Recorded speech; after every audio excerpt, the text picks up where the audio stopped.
उर्दू को जबरन इम्पोज कराने के लिए पिछले दरवाजे से सरकार ने भोजपुरी, अंगिका और मगही का नाम लिया।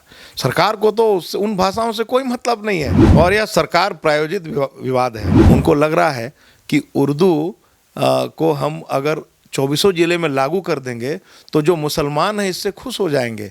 और सरकार की निगाह बीजेपी को समाप्त करने की नहीं है, सरकार की निगाह सरकार के पार्टनर कांग्रेस को समाप्त करने की है। तो आज सरकार के मंत्री बहुत बड़ी बड़ी बातें डींग हाँक रहे हैं, बोल रहे हैं कि मेरे रहते ये कभी नहीं होगा। तो आप ही के रहते बंधु कैबिनेट में हो गया। मित्र, हमारे बड़े भाई मंत्री जी जो कह रहे हैं कि मेरे रहते ये नहीं होगा, तो कैबिनेट में आप कान में तेल डाल के सो रहे थे क्या? भाषा विवाद एक ऐसा विवाद जिसकी शुरुआत तो बोकारो की धरती से हुई, लेकिन आज इसकी चिंगारी से पूरा राज्य जल रहा है। राज्य के कोने कोने में आंदोलन हो रहा है और राज्य के युवा भाषा विवाद को लेकर आंदोलनरत हैं। हर जगह हजारों लाखों की भीड़ जमा हो रही है। इस मुद्दे पर आज खास बातचीत करने के लिए बोकारो के विधायक बिरंची नारायण जी हमारे साथ मौजूद हैं, जो शायद पहली बार भाषा विवाद पे अपनी बेबाक राय रखने वाले हैं। इन्हीं से पूछते हैं कि इनकी धरती से उठा भाषा विवाद में इनकी क्या राय है। सबसे पहला आंदोलन बोकारो से एक युवा ने आपके विधानसभा क्षेत्र में बिरसा मुंडा से नया मोड़ बिरसा चौक से शुरुआत की थी। सर, क्या कहेंगे सर? अब भाषा विवाद पर अभी तक आपकी एक भी बाइट नहीं है सर। देखिए, ये विवाद जानबूझकर कराई जा रही है और यह सरकार प्रायोजित विवाद है। अब सवाल उठता है कि विवाद किसने कराया? भारतीय जनता पार्टी तो विपक्ष में है, हमने तो कोई विवाद नहीं कराया। 22 साल से तो राज्य शांति से सब लोग रह रहे थे यहाँ। अभी जिस तरह से विकास से ध्यान भटकाने के लिए यह सरकार, हेमंत सरकार, यह काम कर रही है, यह किसी से छिपा नहीं है। भ्रष्टाचार से लोगों का ध्यान हटे, उससे ध्यान भटकाने के लिए सरकार भाषा विवाद ला रही है, यह भी किसी से छिपा नहीं है। आज झारखंड जल रहा है। आज झारखंड में पिछले 5 साल में रघुवर दास जी की सरकार ने जो काम किया था, वो सारा का सारा विकास कार्य आज रुक गया है। आज हर तरफ लूट मची है। झारखंड आज लूट खंड में तब्दील हो गया है। आज लोग सवाल करने लगे हैं, आज क्या ये सच नहीं है कि आज राज्य की जो खनिज संपदाएं हैं वो लूटी जा रही है? क्या ये सच नहीं कि राज्य का कोयला लूटा जा रहा है?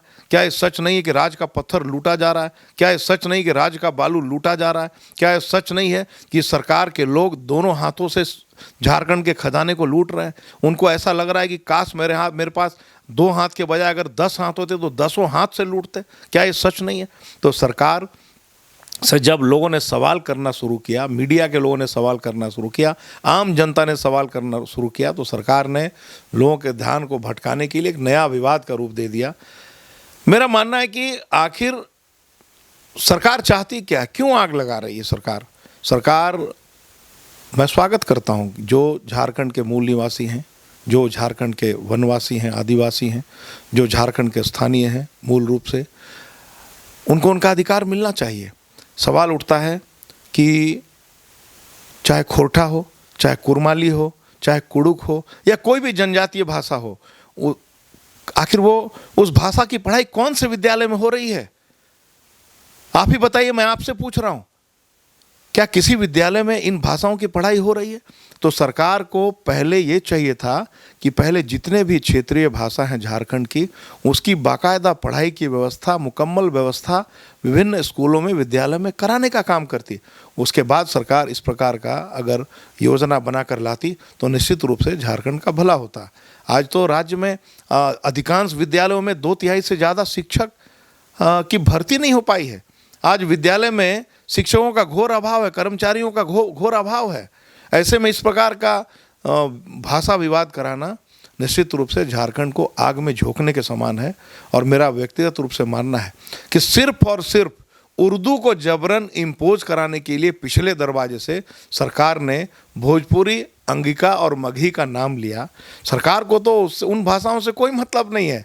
सरकार को भोजपुरी, अंगिका और मगही से कोई लेना देना नहीं है। वस्तुतः इनको सिर्फ और सिर्फ उर्दू को 24 जिलों में लागू कराना इनका मकसद है। सरकार भाषा को सिर्फ और सिर्फ वोट बैंक के चश्मे से देख रही है, इसके अलावा कुछ भी नहीं कर रही है। उनको लग रहा है कि उर्दू को हम अगर 24 जिले में लागू कर देंगे तो जो मुसलमान हैं इससे खुश हो जाएंगे। और सरकार की निगाह बीजेपी को समाप्त करने की नहीं है, सरकार की निगाह सरकार के पार्टनर कांग्रेस को समाप्त करने की है। सरकार तो चाहती है कि जो आखिर जेएमएम को ये लग रहा है कि कांग्रेस अपने बल पर 2 सीट ना लाए, मेरे समर्थन से इसे 15-17 सीट मिल गई, 16 सीट मिल गई कांग्रेस को, तो क्यों ना भविष्य में ये सीटें हमारी हो जाए। इसीलिए कांग्रेस चाहती है कि मैं ऐसा कोई काम करूं जिससे मुसलमान खुश हो जाएं, और मुसलमान तभी खुश होंगे जब विधानसभा में नमाज का कमरा अलॉट होगा। मुसलमान तभी खुश होंगे जब 24 जिले में हम उर्दू को लागू कर देंगे क्षेत्रीय भाषा के रूप में। अब आप ही बताइए, क्या झारखंड की कि 24 के 24 जिलों में उर्दू बोली जाती है क्या, उर्दू पढ़ी जाती है क्या? तो क्यों उर्दू होगा, आप ही बताइए। आपने हिंदी को हटा दिया, हमारी जो मातृभाषा है उसे हटा दिया। आपने हिंदी को लागू क्यों नहीं किया? आपने उर्दू को लागू कर दिया। उर्दू कहाँ की भाषा है? उर्दू तो पाकिस्तान की भाषा है। आपने उर्दू को हटा दिया। तो सिर्फ और सिर्फ ये उर्दू को लागू करने के लिए झारखंड के नौजवानों का ध्यान भटकाया है इन्होंने। और मैं बहुत ही विनम्रतापूर्वक झारखंड के जो नौजवान हैं उनसे आग्रह करता हूँ कि आप झारखंड के सरकार की जो गंदी मानसिकता है, जो मनस्थिति है, उसको समझिए, उसको समझने का काम करिए।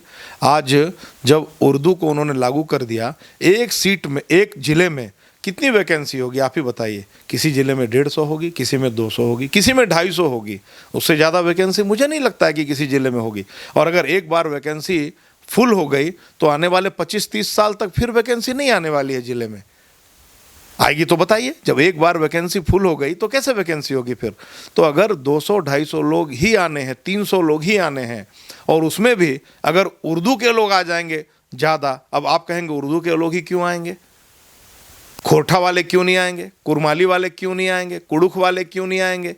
संथाली वाले क्यों नहीं आएंगे? हो वाले क्यों नहीं आएंगे? इसलिए नहीं आएंगे बंधु कि उसकी पढ़ाई ही नहीं हो रही है यहाँ।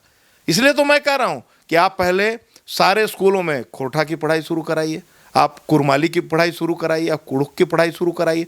जितने भी रीजनल लैंग्वेज आपने घोषित किए हैं, सबकी पढ़ाई आप झारखंड के विभिन्न स्कूलों में शुरू कराइए। तभी झारखंड की जो जनता है उसको इसका लाभ मिलेगा। इसलिए ये सरकार चाहती है। अब आप ही बताइए कि जब उर्दू को आपने लागू कर दिया तो उर्दू पढ़ता कौन है? मुसलमान। अब पढ़ने वाला मुसलमान, परीक्षा देने वाला मुसलमान, उसका कॉपी कौन जांचेगा? मुसलमान। अब वो 9 नंबर लाएगा, उसको 90 बनाने में कितना टाइम लगेगा? तो जब 9 नंबर वाला 90 नंबर ले आएगा मेहरबानी से, तो अब आप ही बताइए कि जो खोरठा कुरमाली वाले लोग हैं वो कहाँ जाएंगे? वहाँ तो सारे उर्दू वाले आ जाएंगे वैकेंसी में, सारे जो मुसलमान बंधु हैं वो आ जाएंगे, उनको नौकरी मिलेगी। तो ये सरकार के इस षड्यंत्र को झारखंड के नौजवान को समझना चाहिए। सरकार सिर्फ और सिर्फ वोट के चश्मे से झारखंड को देख रही है। ये झारखंड के नौजवान के लिए उचित नहीं है। झारखंड इससे जलने लग जाएगा। झारखंड का इससे भला होने वाला नहीं है। आप बोल रहे हैं सरकार इसमें दोषी है, सरकार जो है अपना वोट बैंक बना रही है, लेकिन आपने अभी तक, आपके विधानसभा क्षेत्र से ही तो ये आवाज़ उठी, आपने अभी तक क्या कुछ किया जिससे युवा शांत हों, ऐसा कुछ? देखिए, मेरा मानना है कि ये प्रायोजित है, सरकार प्रायोजित ये अभियान है। और आखिर इसे किसने शुरू कराया? कैबिनेट में कौन लाया? सरकार ने लाया। भारतीय जनता पार्टी तो कैबिनेट का पार्ट नहीं है। ये झारखंड के नौजवान को उनसे पूछना चाहिए, झारखंड मुक्ति मोर्चा के लोगों से पूछना चाहिए, कांग्रेस के लोगों से पूछना चाहिए। वो भारतीय जनता पार्टी के विधायकों का पुतला क्यों जला रहे हैं? लोकतंत्र में विरोध करना उनका अधिकार है, और मैं इसको बुरा भी नहीं मानता हूँ। ये उनका धर्म है विरोध करना। वो अपने अधिकार की लड़ाई लड़ रहे हैं। वो अपने कभी पुतला जला, मुझे इस बात का मुझे कोई अफसोस नहीं। मुझे काले झंडे भी दिखाए गए मेरे क्षेत्र में, और पुतला भी मेरा जलाया गया। मैं इसका स्वागत करता हूँ। मुझे लोकतंत्र में विरोध एक श्रृंगार है, और इसे इसी रूप में लेना चाहिए। लेकिन यह विरोध लोकतांत्रिक तरीके से होना चाहिए। और मैं तो कहता हूँ कि कैबिनेट में जब निर्णय हो रहा था तो आज सरकार के मंत्री बहुत बड़ी बड़ी बातें डींग हाँक रहे हैं, बोल रहे हैं कि मेरे रहते ये कभी नहीं होगा। तो आप ही के रहते बंधु कैबिनेट में हो गया। मित्र, हमारे बड़े भाई मंत्री जी जो कह रहे हैं कि मेरे रहते ये नहीं होगा, तो कैबिनेट में आप कान में तेल डाल के सो रहे थे क्या? और आपने एक चिट्ठी लिख दिया झारखंड की जनता को ठगने के लिए कि नहीं ये वापस होगा? ये पूरी तरह से प्रायोजित है। डुमरी से लेकर और तेलमोचो ब्रिज महुदा तक यह आंदोलन चल रहा है, और कहीं नहीं चल रहा है, यहीं चल रहा है, चलाया जा रहा है। इसलिए कि बोकारो में भारतीय जनता पार्टी बहुत मजबूत है। बोकारो में बहुत सारे काम हो रहे हैं। बोकारो में मेडिकल कॉलेज आ रहा है, बोकारो में मल्टी सुपर स्पेशलिटी हॉस्पिटल आ रहा है, बोकारो में इतने काम हो रहे हैं, बोकारो में एयरपोर्ट शुरू होने वाला है, बोकारो में विकास की गंगा बह रही है, बोकारो में इंटरनेशनल क्रिकेट स्टेडियम बनने जा रहा है जिससे इंटरनेशनल मैप पर बोकारो आएगा। तो जब जहां बड़े बड़े काम हो रहे हैं तो योजनाबद्ध तरीके से जो विकास विरोधी लोग हैं उनके कान में दर्द हो रहा है, इसलिए वो लोग जानबूझकर डुमरी से लेकर और वहाँ से विरोध शुरू करवाते हैं और मेरे विधानसभा क्षेत्र में आकर विरोध कराने का काम कर रहे हैं। लेकिन मेरे बोकारो विधानसभा क्षेत्र की जनता सब चीज़ को देख रही है, समझ रही है और मुझे उन पर पूरा भरोसा है।